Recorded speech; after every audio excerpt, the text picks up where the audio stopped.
नमस्कार दोस्तों, स्वागत है आपका डिफेंस कंपास पर। आज हम आपको बताने जा रहे हैं भारत के रक्षा क्षेत्र में हुई दो बड़ी ऐतिहासिक खबरें।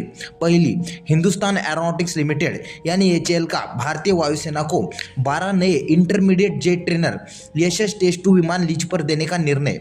दूसरी, भारत की प्राइवेट डिफेंस कंपनियों की जबरदस्त ग्रोथ और आने वाले सालों में उनकी ताकत। दोस्तों, ये दोनों घटनाएं भारत के रक्षा क्षेत्र के लिए गेम चेंजर साबित हो सकती है। चैप्टर 1, एचएएल का नया यशस ट्रेनर, पायलट ट्रेनिंग में क्रांति। भारतीय वायुसेना दशकों से एचजेटी-16 किरण नामक पुराने ट्रेनर विमानों का इस्तेमाल कर रही थी, लेकिन ये विमान अब तकनीकी रूप से पीछे रह गए और सुरक्षित पायलट ट्रेनिंग के लिए पर्याप्त नहीं है। इस कमी को पूरा करने के लिए एचएएल लेकर आया नया इंटरमीडिएट जेट ट्रेनर यशस टेस्ट 2।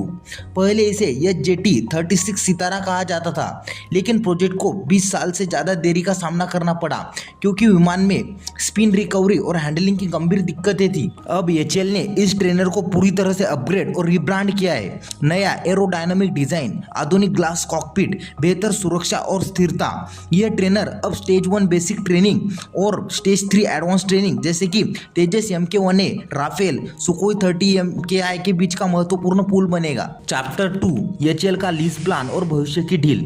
एचएएल ने फैसला किया है कि वह 12 यशस टेस्ट 2 ट्रेनर विमान भारतीय वायुसेना को लीज पर देगा। इसका मकसद है वायुसेना इन विमानों को असली ट्रेनिंग मिशनों पर उड़ाकर देखे, उनके हैंडलिंग, सुरक्षा, एवियोनिक्स और ट्रेनिंग क्षमता का वास्तविक मूल्यांकन करे। अगर ये विमान सफल साबित होते हैं तो इंडियन एयरफोर्स साल 2030 तक लगभग 85 यशस ट्रेनर खरीद सकती है, जिससे पुराने किरण जेट्स को रिटायर कर दिया जाएगा।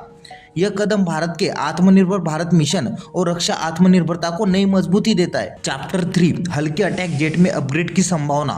एचएएल सिर्फ ट्रेनर तक सीमित नहीं रहना चाहता। योजना है कि भविष्य में यशस प्लेटफॉर्म को हल्के अटैक जेट में भी बदला जा सकता है। इससे न सिर्फ भारतीय वायुसेना को सस्ती और भरोसेमंद अटैक क्षमताएं मिलेगी, बल्कि विदेशों में भी एक्सपोर्ट के नए अवसर खुल सकते हैं। चैप्टर 4, प्राइवेट डिफेंस कंपनियों की जबरदस्त बढ़त। अब बात करते हैं भारत की प्राइवेट डिफेंस कंपनी की, जो पहले कभी इतनी तेजी से नहीं बढ़ी।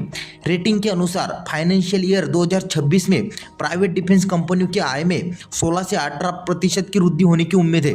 पिछले 4 सालों में इनकी ग्रोथ करीब 20% रही है।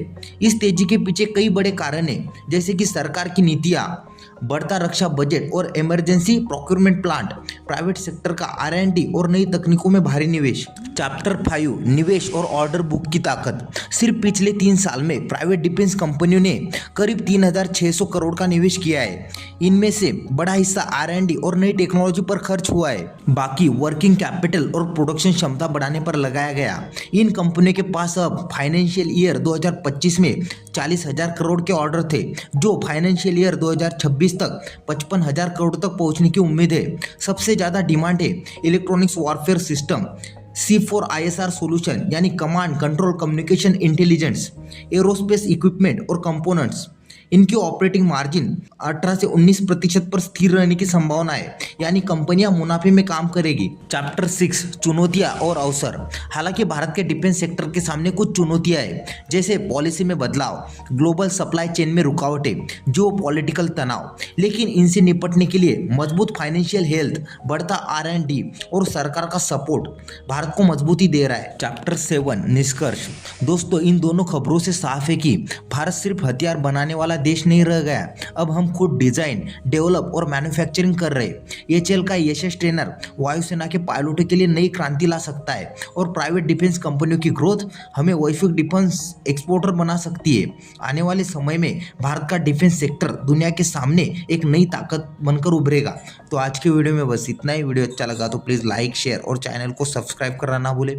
मिलते इसी तरह के अगले एक और नए इन्फॉर्मेटिव वीडियो के साथ। Thank you for watching.